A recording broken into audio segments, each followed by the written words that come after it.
আসসালামু আলাইকুম রহমতুল্লাহ। দিনী ইসলাম নলেজ চ্যানেলে আপনাদের স্বাগতম। আজ আমি আপনাদের সঙ্গে আলোচনা করব, আজ সোমবার দিনে অথবা রাতে যদি আপনারা এক শব্দের দোয়াটি কষ্ট করে 3 বার অথবা 7 বার পড়তে পারেন, তাহলে আপনার জীবনের 80, 90, 100 বছরের গুনাহ মাফ হয়ে যাবে। আপনি জীবনে যত গুনাহ করেছেন না কেন, জীবনের সমস্ত গুনাহ আল্লাহ তাআলা মাফ করে দিবেন। এই আমলটির বদৌলতে আপনার উপর আসা বালা মুসিবত দূর হয়ে যাবে। আপনার ঘরে অশান্তি থাকলে তা দূর হবে। যাদের পরিবার সংসারে অভাব অনটন দুঃখ কষ্ট রয়েছে, তারা এই আমলটি করার ফলে তাদের অভাব অনটন দারিদ্রতা দূর হয়ে যাবে ইনশাআল্লাহ।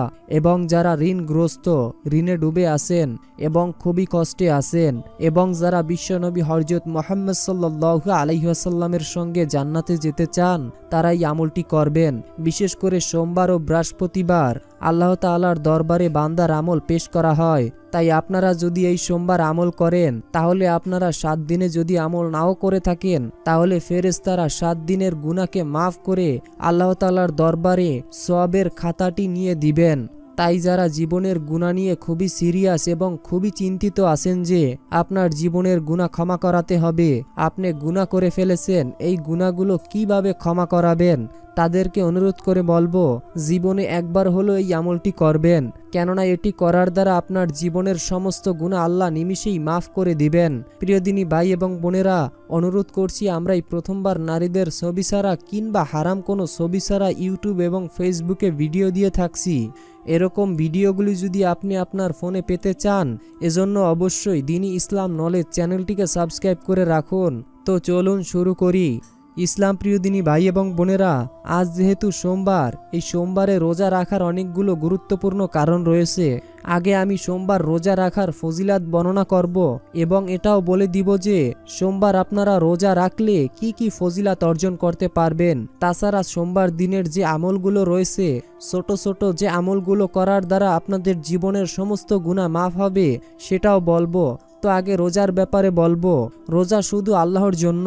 আল্লাহ রাব্বুল আলামিন নিজের সঙ্গে রোজা সম্পর্কে ঘোষণা করেছেন, অন্য সব ইবাদত বন্দেগী থেকে রোজাকে আলাদা মর্যাদা দিয়েছেন। এমনকি রোজার প্রতিদান তিনি নিজেই দিবেন বলে ওয়াদা করেছেন। হাদিসে কুদসিতে মহান আল্লাহ পাক রব্বুল আলামিন বলেন, মানুষের প্রতিটি কাজ তার নিজের জন্য, কিন্তু রোজা এর ব্যতিক্রম, তা শুধু আমার জন্য, আমি তার প্রতিদান দিব। সুবহানাল্লাহ। অর্থাৎ যাদের সম্ভব হবে তারা অবশ্যই সোমবার দিন রোজা রাখবেন। কেননা এই রোজার ব্যাপারে মহান আল্লাহ পাক রব্বুল আলামিন বড় বড় ঘোষণা দিয়েছেন। যদি আপনি 7 দিনের ভিতরে আমল নাও করেন, বা আপনার জীবনে কখনোই আপনি আমল করেন নাই, কিন্তু শেষ বয়সে এসে আপনি কয়েকটা রোজা রাখলেন, আল্লাহ তাআলার ইবাদত বন্দেগী করলেন, এতে কিন্তু আল্লাহ তাআলা যদি আপনার উপর খুশি হয়ে আপনার পেছনের সমস্ত গুনাহকে ক্ষমা করে দিবেন, এবং আল্লাহ পাক রব্বুল আলামিন আপনাকে সেই কঠিন কিয়ামতের দিন আল্লাহর আরশের ছায়ায় আশ্রয় দিবেন। সুবহানাল্লাহ। রাসূলুল্লাহ সাল্লাল্লাহু আলাইহি ওয়াসাল্লাম নিজে বৃহস্পতিবার ও সোমবার রোজা রাখতেন। তাই সোমবার ও বৃহস্পতিবার রোজা রাখা মহানবী সাল্লাল্লাহু আলাইহি ওয়াসাল্লামের সুন্নাত। অর্থাৎ এটি যদি আপনারা পালন করেন, তাহলে কিন্তু মহানবী সাল্লাল্লাহু আলাইহি ওয়াসাল্লামের একটি সুন্নাত আদায় হয়ে যাবে।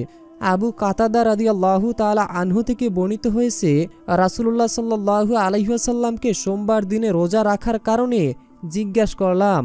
তিনি বললেন, এই দিন আমি জন্ম নিয়েছি, আর এই দিন আমার উপরে পবিত্র কোরআনুল কারীম অবতীর্ণ হয়েছে বা নাজিল হয়েছে। আবু হুরায়রা রাদিয়াল্লাহু তাআলা আনহু থেকে বর্ণিত হাদিসে রাসূলুল্লাহ সাল্লাল্লাহু আলাইহি ওয়াসাল্লাম বলেছেন, সোমবার ও বৃহস্পতিবার আল্লাহ তাআলার কাছে আমল উপস্থাপন করা হয়। তাই আমি চাই রোজা রাখা অবস্থায় আমার আমল যেন আল্লাহ তাআলার কাছে পেশ করা হোক। তাই আপনারা যদি পারেন, তাহলে অবশ্যই কষ্ট হলেও সোমবার দিনে অবশ্যই রোজা রাখবেন। কেননা এই রোজার ব্যাপারে আল্লাহ তাআলা কিন্তু বড় বড় ঘোষণা দিয়েছেন। আপনি যদি কবিরা গুনাহ করে থাকেন, আল্লাহ তাআলার পক্ষ থেকে তা মাফ হয়ে যাবে, আল্লাহ তাআলা তা ক্ষমা করে দিবেন, আল্লাহ তাআলা তা নিমিষেই মাফ করে তা সব দ্বারা পরিবর্তন করে দিবেন। শুধু আল্লাহ যে আপনাকে ক্ষমা করবেন তাই নয়। তো আমি এখন আপনাদেরকে যে আমলগুলো বলবো, মানে ছোট ছোট যে আমলগুলো আপনাদেরকে বলে দিব, এই আমলগুলো যদি আপনারা করতে পারেন, তাহলে আপনাদের জীবনের গুনাহ মাফ হয়ে যাবে। প্রিয়দিনী ভাই এবং বোনেরা, পৃথিবী আখেরাতের শস্যক্ষেত্র। ঈমান আনার পরপরই দুনিয়ায় সব অর্জনের উদ্দেশ্যে নেমে পড়া উত্তম কাজ, একই সঙ্গে গুনাহ থেকে বেঁচে থাকার উপায় খোঁজা। অর্থাৎ আপনাকে গুনাহ থেকে বেঁচে থাকার জন্য উপায় খুঁজতে হবে। গুনাহ হয় এমন কাজ কিংবা কথা এড়িয়ে চলতে হবে, তবেই মিলবে আখেরাতে জান্নাত। সুবহানাল্লাহ। এরপরেও জীবনে চলার পথে অনিচ্ছাকৃতভাবে গুনাহ হয়ে যায়, তবে হতাশ হওয়ার কিছুই নেই। পবিত্র কোরআন ও হাদিসে এমন বহু আমলের কথা বর্ণিত হয়েছে যেগুলোর মাধ্যমে বান্দার গুনাহ মাফ হয়ে যায়। এখানে আমি আপনাদেরকে বেশ কিছু আমলের কথা বলে দিব। এই আমলগুলো যদি আপনারা করতে পারেন বা এই আমলগুলো যদি আপনারা আপনাদের জীবনে প্রয়োগ করতে পারেন, তাহলে কিন্তু আপনাদের জীবনের গুনাহ আল্লাহ মাফ করবেন।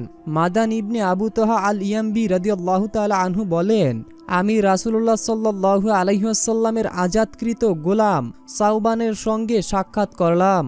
আমি বললাম, আমাকে এমন একটি কাজের কথা বলে দিন যা করলে আল্লাহ আমাকে জান্নাতে প্রবেশ করাবেন। অথবা আমি তার প্রিয় ও পছন্দনীয় কাজের কথা জিজ্ঞাসা করলাম, কিন্তু তিনি চুপ থাকলেন। আমি পুনরায় তাকে জিজ্ঞাসা করলাম, তিনি তখনও চুপ থাকলেন। তৃতীয়বার জিজ্ঞাসা করলে তিনি বললেন, আমি এই ব্যাপারে রাসূলুল্লাহ সাল্লাল্লাহু আলাইহি ওয়াসাল্লামকে জিজ্ঞাসা করলাম। তিনি বললেন, তুমি আল্লাহর জন্য অবশ্যই বেশি বেশি সিজদা করবে, কেননা তুমি যখনই আল্লাহর জন্য একটি সিজদা করবে, মহান আল্লাহ পাক এর বিনিময়ে তোমার মর্যাদা এক ধাপ বৃদ্ধি করে দেবেন এবং তোমার একটি গুনাহকে ক্ষমা করে দেবেন। তিরমিজি শরীফের হাদিস। প্রিয়দিনী ভাই এবং বোনেরা, আপনারা বুঝতেই পেরেছেন, যদি আপনারা আল্লাহকে একটা সিজদা করেন, আপনাদের মর্যাদার স্তর বৃদ্ধি পাবে এবং আল্লাহ তাআলা আপনাদের গুনাহ মাফ করবেন। 2 নাম্বার, মুসাফা করা। মুসাফা করার দ্বারা গুনাহ মাফ হয়। রাসূলুল্লাহ সাল্লাল্লাহু আলাইহি ওয়াসাল্লাম বলেছেন, যে দুজন মুসলমান পরস্পরে মিলিত হয়ে মুসাফা করে তাদের আলাদা হওয়ার আগেই তাদের সগীরা গুনাহগুলো ক্ষমা করে দেওয়া হয়। সুবহানাল্লাহ, সুবহানাল্লাহ। অর্থাৎ প্রিয়দিনী ভাই এবং বোনেরা, যখনই আপনারা সুযোগ পাবেন তখন অবশ্যই আপনারা মুসাফা করবেন, কেননা এর দ্বারা আল্লাহ পাক রব্বুল আলামিন আপনাদের সগীরা গুনাহগুলোকে দূরীভূত করে দেবেন, একেবারে নিমিষেই মাফ করে দেবেন। 3 নাম্বার, সৃষ্টি জগতের প্রতি সৎ হওয়া। সৃষ্টি জগতের প্রতি সৎ আচরণ করার দ্বারা গুনাহ মাফ হয়। রাসূলুল্লাহ সাল্লাল্লাহু আলাইহি ওয়াসাল্লাম বলেছেন, একজন লোক রাস্তা দিয়ে চলতে চলতে তার ভীষণ পিপাসা লাগলো। সে কূপে নেমে পানি পান করলো। এরপরে সে দেখতে পেল যে একটি কুকুর হাঁপাচ্ছে এবং পিপাসায় কাতর হয়ে মাটি চাটছে।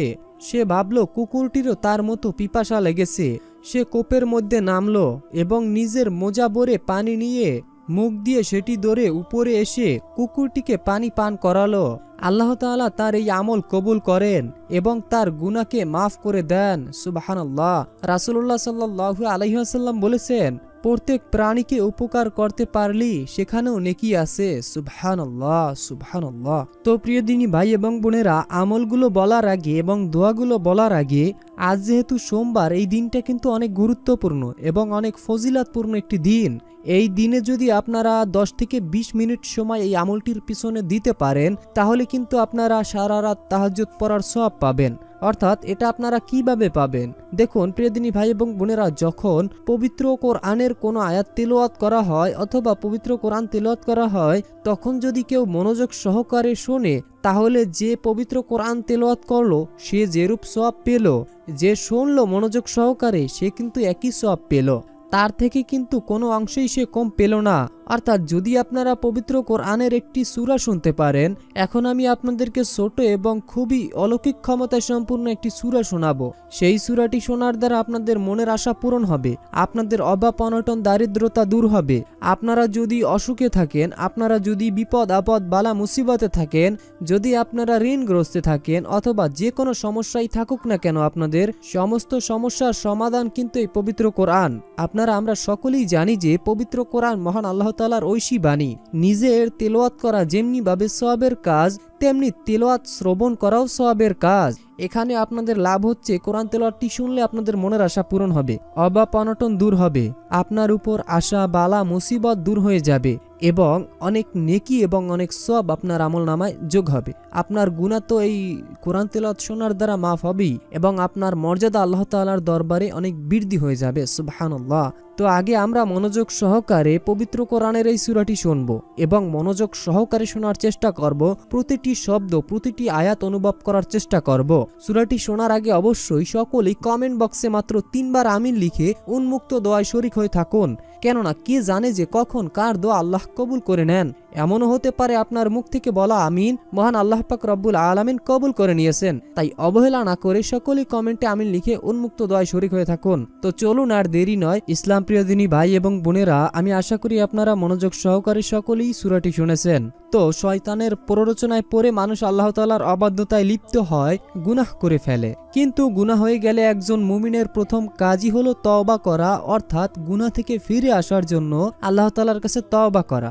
এখন অনেকেই বলতে পারেন যে আমরা তো সচরাচর সকলেই গুনাহ করে থাকি, কিন্তু এই গুনাহগুলো সবসময় যদি আমরা ক্ষমা করাতে চাই তাহলে ছোট ছোট যেই দোয়াগুলো রয়েছে সেগুলো আমাদেরকে বলে দিন, যেগুলো আমরা গুনাহ করার পরই আমরা পড়তে পারবো এবং আল্লাহ তাআলার কাছে ক্ষমা চাইতে পারবো। তো দেখুন, যখনই আপনি গুনাহ করে ফেলবেন তখন অবশ্যই আপনাকে আল্লাহ তাআলার কাছে ক্ষমা চাইতে হবে, গুনাহ মাফের দোয়া পড়তে হবে, তওবা ইস্তেগফার করতে হবে।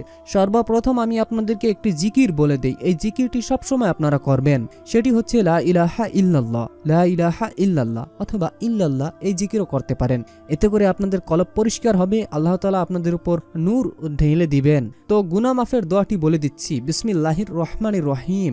সামিনা ওয়াতানা গুফরানাকা রব্বানা ওয়া ইলাইকাল মাসির। সামিনা ওয়াতানা গুফরানাকা রব্বানা ওয়া ইলাইকাল মাসির। আপনারা এই দোয়াটিও পড়তে পারেন। এখন যারা মনে করেন যে এই দোয়াটি খুবই বড় বা এই দোয়াটি আপনাদের কাছে পড়তে একটু কষ্ট হবে, তাদের জন্য আরেকটি ছোট দোয়া রয়েছে, রব্বি ইন্নী জালামতু নাফসি ফাগফিরলি। রব্বি ইন্নী জালামতু নাফসি ফাগফিরলি অর্থ, হে আমার রব, নিশ্চয়ই আমি আমার নফসের প্রতি জুলুম করেছি, সুতরাং আপনি আমাকে ক্ষমা করে দিন। সুবহানাল্লাহ। তো আমি আশা করি আপনারা সকলে যদি এই আমলটি করতে পারেন এবং এই নিয়মে এবং এই দোয়াগুলো পড়তে পারেন তাহলে আপনাদের জীবনের গুনাহ মাফ হবে। এবং এখন আমি আপনাদেরকে যেই দুরুদের কথা বলবো এটিও যদি আপনারা পড়তে পারেন তাহলে আপনাদের উপর আসা বালা মুসিবত দূর হবে। অর্থাৎ আমরা এক একটি আমলের এক একটি দ্বারা সূরা শুনলে মনের আশা পূরণ হবে, এবং আপনারা যদি এই আমলগুলো করেন তাহলে আপনাদের গুনাহ মাফ হবে এবং এই দুরূদ পড়লে আপনাদের মর্যাদা বেড়ে যাবে এবং আল্লাহ তাআলা আপনাদের গুনাহ তো মাফ করবেনই, সকল অভাব অনটন দূর করে দিবেন। নবীর উপর যে দুরূদ পড়বে সে কিয়ামতের দিন নবীর সঙ্গে জান্নাতে যাবে। সুবহানাল্লাহ, এর চেয়ে সুবর্ণ সুযোগ আর কি থাকে। তাই ভিডিওটি শেয়ার করে অন্যদেরকে দেখার সুযোগ করে দিন। এখনকার মতো বিদায় নিচ্ছি, দেখা হবে পরবর্তীর ভিডিওতে। ততক্ষণ পর্যন্ত ভালো থাকুন, সুস্থ থাকুন। আসসালামু আলাইকুম রাহমাতুল্লাহ।